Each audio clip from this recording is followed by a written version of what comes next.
downgrades. Today's segment is going to be, you know, the trenches, so O-line and D-line replacements.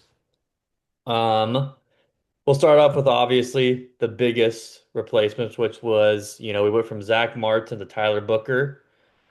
For me, I mean, off the bat, I'm just going to say a downgrade. I think Booker's going to be good, but I mean, it's hard to, you know, you can't put the expectations of what Zach Martin was on him. So I'm going to just say a downgrade because he was phenomenal.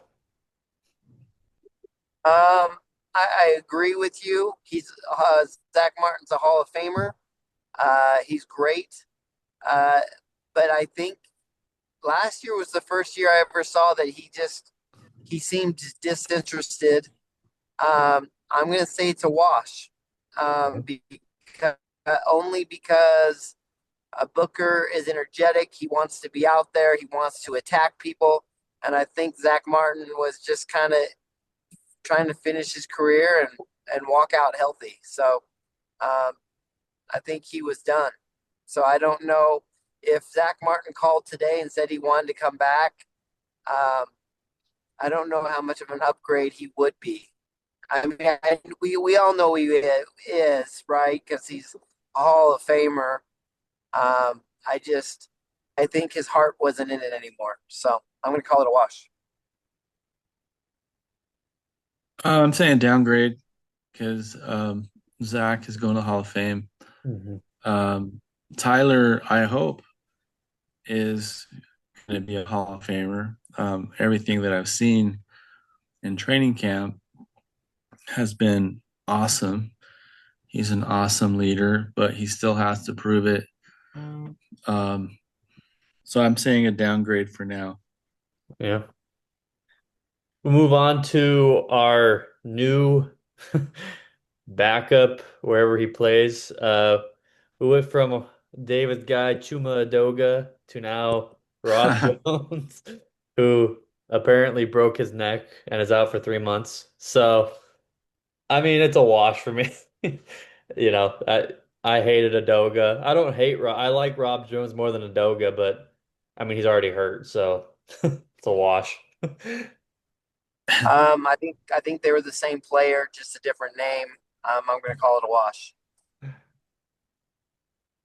To use a quote, he broke his freaking neck. No,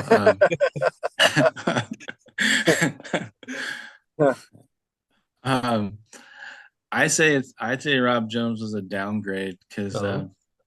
as much as I hated Chuma, um, he actually played decent at times. Rob Jones is totally unknown. When we got him, and I was so excited, and I saw the ranking, I went, "Oh man, sounds like Chaz Green." And so I was like, "This is not a great pickup," but right now I'll say a downgrade. But he has to prove himself. Yeah. So with that being said, we'll move down to uh lineman number three. Went from piece of crap Josh Ball to studded a Johnny Cornelius. I didn't even, to be honest with you, I didn't even know Josh Ball was gone until I looked at the roster and said, "Wait, he's on the Saints." So apparently he left, which thank goodness. I'm actually a huge fan of Johnny Cornelius. I know he's already started two of the fights at camp, which I kind of love, because that means he's got a chip on his shoulder. To be honest with you, I think he might not even make the team as much as I really like him. But I'm gonna say an upgrade because Josh Ball was awful. I had big hopes for Josh Ball. I was hoping that he could develop, but I don't think he had the temperament. But so I'm going to call it a wash, unfortunately, because I mean, technically it should be a downgrade because we haven't seen anything from Cornelius. But I'm going to call it a wash. um, I'm upgrade. I thought Josh Ball was garbage from the get-go. I think that we had high hopes when you saw his size like his rookie year, but man, he was just garbage. So I'm going to say Cornelius upgrade.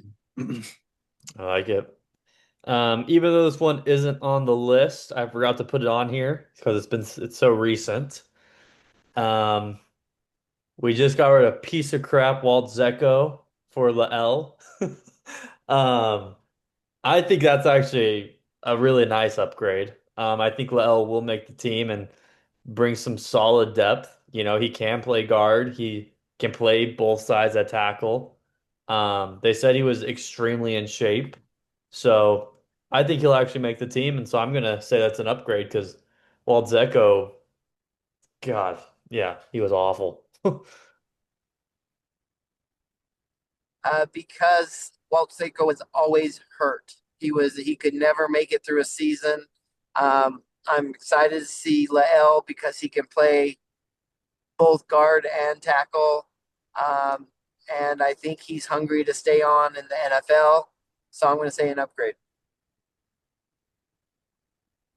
So you added this. So who is the person opposite? Well, let's go. It went from Walt Zecco to Lael Collins. Oh, Lyle Collins. Yeah. Okay. Yeah. Um, right now I'm gonna say a wash because I don't know what Collins is anymore. Like if you would have said 3 years ago, I would have went I was on that Collins bandwagon. I hope that he comes back. Um, well, let's go. I wanted to say for all the years that he was on this team, like was he, sleeping with Jerry's wife or like what the heck? How did he stay on so long? Like I don't know what was they were on crack or what, but I just don't get it. But right now I'm gonna say wash. I hope that Collins comes through. Yeah. I was ready to freaking throw a French Revolution when he took a roster spot last year. My goodness. I was so mad. Because there were guys that were way better than him that we could probably still have right now, but True. oh True. man. So now we'll jump into the D-line segment. This is probably surprisingly, we've had a lot of change. We went from Golston to Peyton Turner. Um, Originally, I was a big fan of Turner. Originally, I was kind of on the upgrade side of things, but with our depth, and I haven't heard a single thing about him. I don't think he's even going to make this team, unfortunately. So with that being said, and how great of a season Golston had last year, I'm going to say it's a downgrade. Because I mean, we're so deep. I just don't know how Turner's going to even make the team. It's a downgrade because I'm like you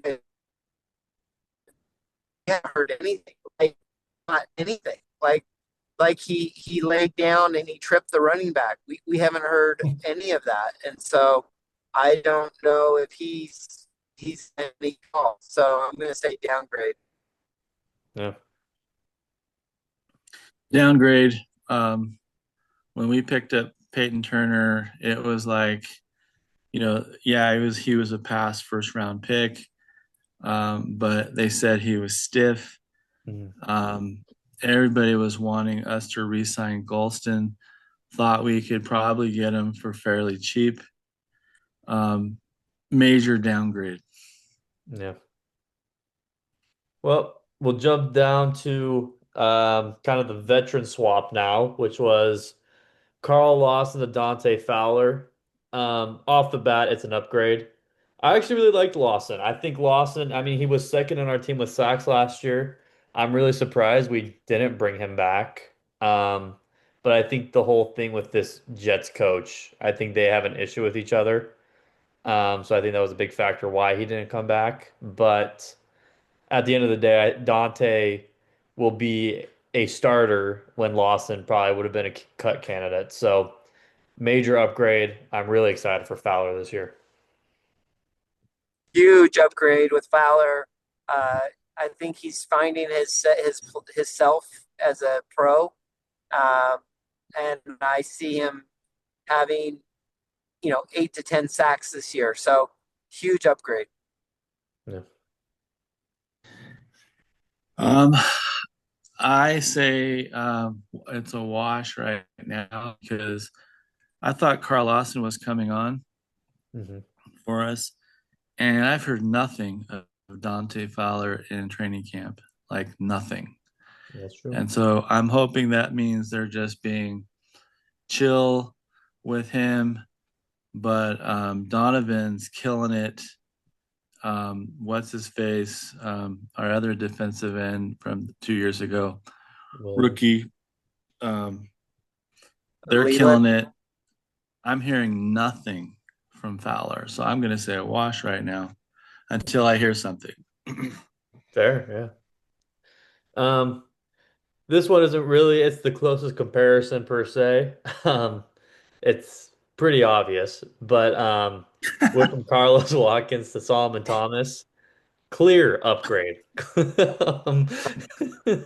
Um, I mean, Thomas, I'm really, really excited for. I don't know if it's because he's our only multi-year free agent signing, but and I know we always say it about these D-line guys, but if you look at Dallas's history, this is what gets me excited. Every time they've brought in a troubled former first round D lineman that has super high potential but never lived up to it, they always come to Dallas and do amazing. From Robert Quinn to that who was that Niners D tackle who played amazing for us. He sucked his Uh, whole career except for his first year. the guy that went to prison. Yeah. Uh, what was his name? Well, even Flowers though. Yeah, even Fowler when he came, Dallas does great. I don't know what it is, but finding former first round guys and actually they perform really well in Dallas on the D line. So anyways, with our past history, I think Thomas is gonna have a big year, maybe even his best year of his career this year. So clear upgrade. I'm going to say an upgrade, but I will say I am concerned if we're going off of noise made at camp. I'm not hearing anything from him either, right? I mean, to David's point, and I hope Dave that they're kind of slow rolling what they're sending out, but I definitely believe an upgrade. I think he's going to be special. So upgrade. No, I actually have heard a lot about Solomon Thomas. He's super quick. He has surprised everybody. Um, I didn't think he was going to turn out, to be honest with you. I've always liked his name. He always looks like a stud, but I thought he's going to be one of those guys that comes in, he's a shell of himself. And they said that him and Winfrey, they have both looked better than even Osa. Wow.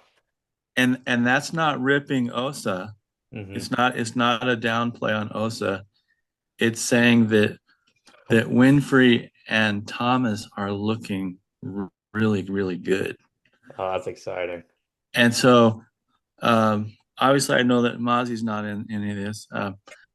Um, but Not yet. Mozzie has not looked good. And so but these two, Solomon and Winfrey, are just Mhm. stand out.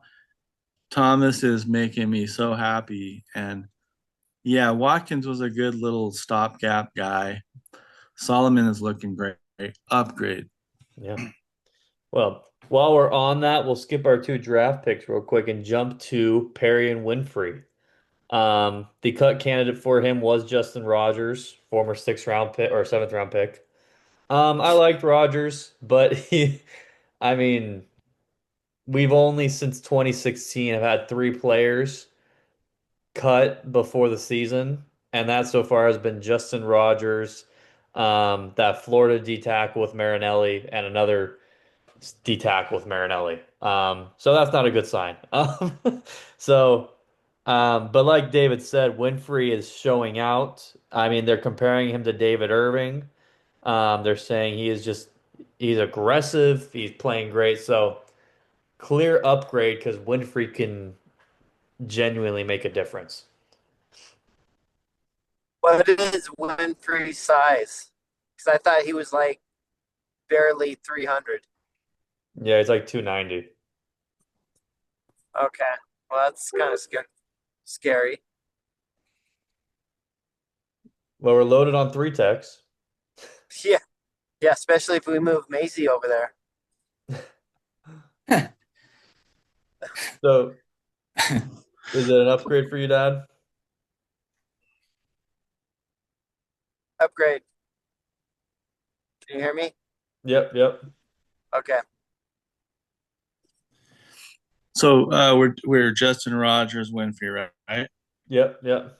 Yeah. Yeah, Winfrey's been a huge surprise. And so, when we went UFL, we're like, ugh. Yeah, we're joking, and you never know, if you're gonna get the kicker, whatever you're gonna get. But I mean, again, he's a guy that we recognized in the drafts and previous drafts. Yep. We wanted him.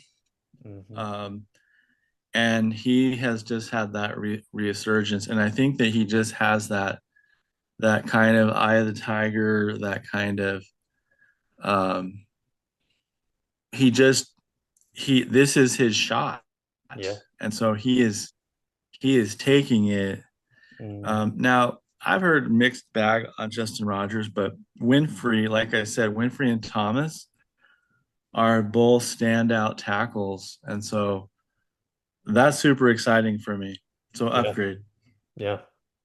The only thing I'll say about Justin Rogers is it was nice because he was a one tech. So that's the only thing that sucks is we got rid of a one tech, but he obviously wasn't turning out. So um we'll jump over here to our draft picks. Starting off with we went from Linville Joseph to Jay Toia. I don't know about you guys, but I've been hearing great things about Big J. I mean, I've been hearing he's been taking constant reps with the first team. They said, I literally read this article yesterday. He's been the only player to give Cooper Beebe trouble. And Cooper Beebe has quietly been having the best camp so far, they've been saying. And Toei has been the only guy who has been giving him trouble. So that's huge. I mean, he said they're saying he is coming in and he is blitzing for that one tech spot. So I love Toya. You guys know I've been high on him since the moment they drafted him. I think he's going to be a very good player for us, like a Vita Vea. And so huge, huge upgrade. Uh, I hope he's an upgrade. I'm still nervous for him being a seventh round draft pick, right? You want to hope that scouts know how to evaluate and how does the seventh rounder drop all the way. How does a player who could be potentially your starter drop to the seventh round? Um, but love his story, love his size. Hope with all hope that he becomes the one technique that we've been dreaming about for the last 20 years. Um, so I really hope he is, but I don't know if he's an upgrade. I'm gonna I hope it is, but unfortunately I'm gonna call it a wash. Yeah, I'm the same. I'm going to go with a wash because I haven't heard from like consistent talking heads that he has been consistent enough to go, oh my gosh. With Winfrey and Thomas standing out, there are some like crackerjack guys that will pop up and say he's going to be awesome, and then but the consistent two are Thomas and Winfrey. Um, I'm with Travis. I hope that with time, like because I've heard little pieces that he shows tenacity, he's showing something. So I'm just on the hope wagon, and I'm just gonna say a wash right now because Linville Joseph, even though he's overweight and all those things, he was kind of a he did make some decent plays and as a vet. So yeah, right now it's a wash. Yeah. All right, we'll jump to our last one for today and then jump into, all the big news of the week. Um, we all know this one, but Jordan Phillips to Aking Basoto. Um, our very last pick, that D tackle. He's gonna suck. He won't even make the team. I mean, I don't know if you guys heard, but there was a story about one day he was mumbling under his breath during D line drills, and Parsons went after him, telling him he doesn't have to be here, and if he wants to wear a star on his helmet, he's to shut up and all these things. And so you can tell he's already just kind of a lackluster guy. Phillips was a piece of crap. I thought that dude was going to be good, and he didn't even try for us. So it's a wash. Um, I don't think Akeem Basoto will even make the team. I agree. I don't think I don't think he makes the team. I mean, seventh round picks aren't. Dallas has not done well with seventh round picks in the past. So, uh, uh, unfortunately, he's gonna do the worst. Yeah, the only words or expressions that I have for both of them is I think they both suck and they're a waste of breath. So moving on. Yeah. Alrighty, we'll jump into the fun stuff now. So for starters, since we missed it last week, Ferg's new deal came as a big surprise.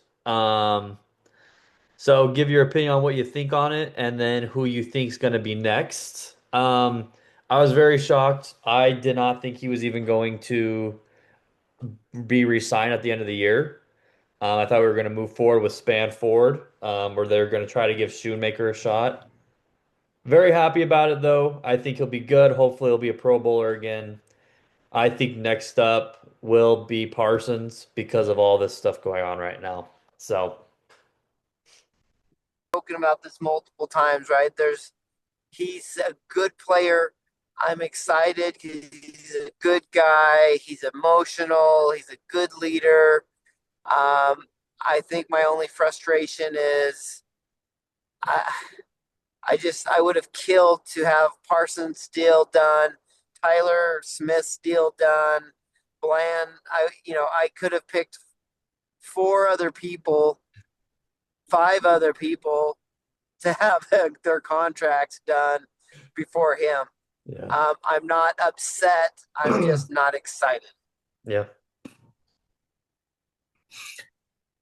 Like I said, I was kind of annoyed at first with when we have other contracts to be said, but with that said, Ferg has shown up in camp. Um, you know, he's showing that zip. He looks big. Um, I think it was it was the right thing. I think that we got him for see that these are the kind of deals that we should do. Fairly cheap. Um, and then instead of waiting last second for CD and Parsons. And so these are the ones when you pounce on, it's smart. Again, initially I was like dumb, but when I've heard how well he's doing in camp, I was like, no, it's probably a good thing. Mhm. Yeah, especially since he's only the seventh highest paid And tight Smith, end. yeah, Yeah. and especially how Dak needs a security blanket with his tight ends. Yeah, Exactly. very true. Well, let's jump to the biggest news in the whole NFL. Micah Parsons requesting a trade.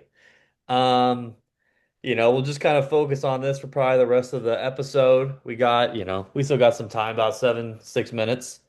So, yeah, give your opinions on it. If you think they're going to trade him and all that. I would like to say I'm shocked, but I'm not necessarily shocked after the way Jerry's been slamming him in the media. Um, I'm going to keep it short and brief.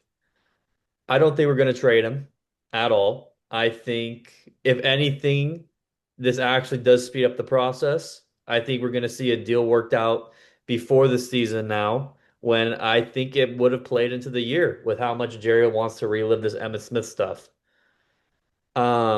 So not surprised, but also not worried. Michael wants to be a Cowboy. We all know that. We know he doesn't want to leave, and I can already see the articles of him talking to the media saying, "I've always wanted to be here" and all that. It's going to be a big deal. It's just you don't get rid of guys like that. You just don't.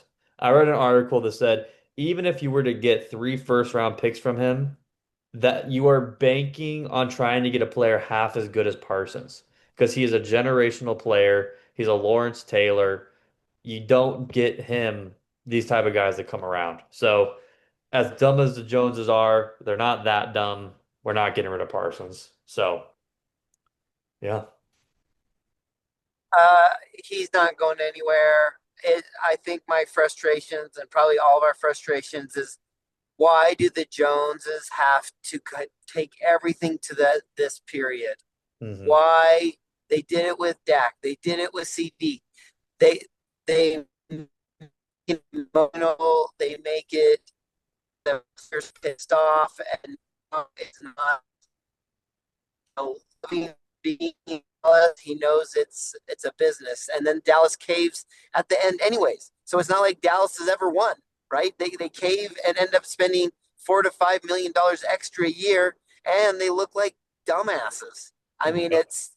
I don't know who's in their promotion, their marketing people that are saying, hey, let's do this, but he needs to be fired because holy crap.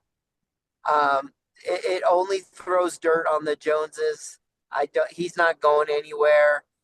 All they did is raise the price, and it's just stupid that the Joneses can't get out of their own way. Yeah. Um, Going back on the Ferg deal, I think Span Forest should have had a longer and bigger deal, by the way. Just put that on record. No, on Parsons, he's not leaving. I think that Parsons, with his podcasts and how media savvy that he is, he knows this just breaks the internet. He Mm, knows it. And so the Joneses have just met their match on someone just playing playing against each other, making him look stupid. And he'll be signed. He's a Hall of Famer. hmm. They would be it would be like the Mavericks when they got rid of Luca. Oh yeah. It would be the same stupidity Mm, move. yeah. It would, because you're not going to get in the NFL. They don't give you the right value anymore. They're not going to give you five number one picks like Herschel Walker. They don't do that anymore. Nope. And so we would lose. There's no way he's leaving. I'm not worried. It was like CD. It's Hmm. not. It's not going to happen. He's good. Yeah. Okay, let me ask you this question, you two. If the Saints called and gave you five number ones, would you do it? No. Not for Parsons. The I Saints, have who a are going hard time to not doing that five. the Saints are going to lose every freaking game this year. I can't. I couldn't. It's Parsons. That's banking on hoping that you're going to get a player like Parsons. And yes, that's a lot of chances too. But It's Parsons. You just can't. I mean, he's a staple. He's a guaranteed first ballot Hall of Famer. You could get the next Manning. I would take five number ones. I think that's absurd, and I would take it. I don't want to lose Parsons, but five is off the charts. That's fair. Well, that I would take begs.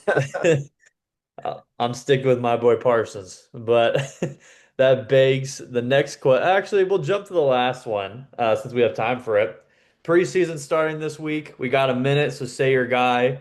Who are you most excited to see play in this preseason for this first game? And I think actually I'm not going to do a win, but anyways, I'm excited to see Milton right off the bat. Super excited for Milton.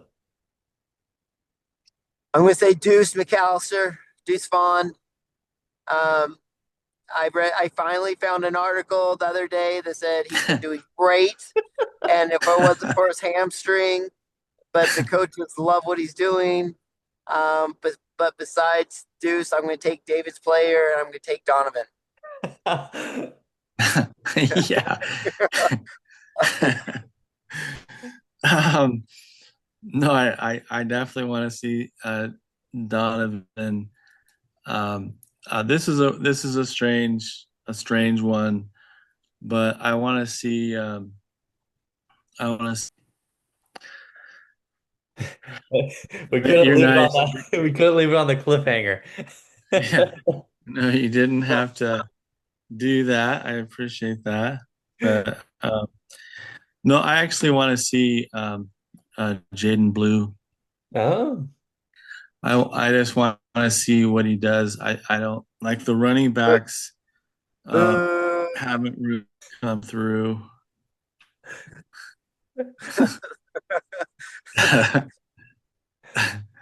um, Javonte Williams hasn't come through. I think it's by committee. Jaden Blue doesn't look like a every down back, but he's catching the ball well. And in the beginning, he started off slow and he's starting to kind of get things. So I want to see if he breaks one. That's all. yeah. I'm also Yeah. really excited to see the this wide receiver battle. I mean, we got Trayshawn Holden, Flo. I mean, it's gonna, but even mine is out the wide receiver three position. I mean, it's gonna be really intense to see. I mean, Jalen Brooks, just guys that are gonna be really fighting out just to make the team. So I'm really excited to see how that plays out. Yeah, your guy Holden has been making highlight reel after highlight reel, so it's kind of crazy. Yeah, I know he was looking like he was gonna be a clear-cut candidate, but now, man, I mean, I think as much as we liked his story, I think the sad thing is Jalen Brooks is gonna be is the candidate to go because I haven't heard anything from him. But I love what I'm hearing from Flo and Holden. It'll be interesting.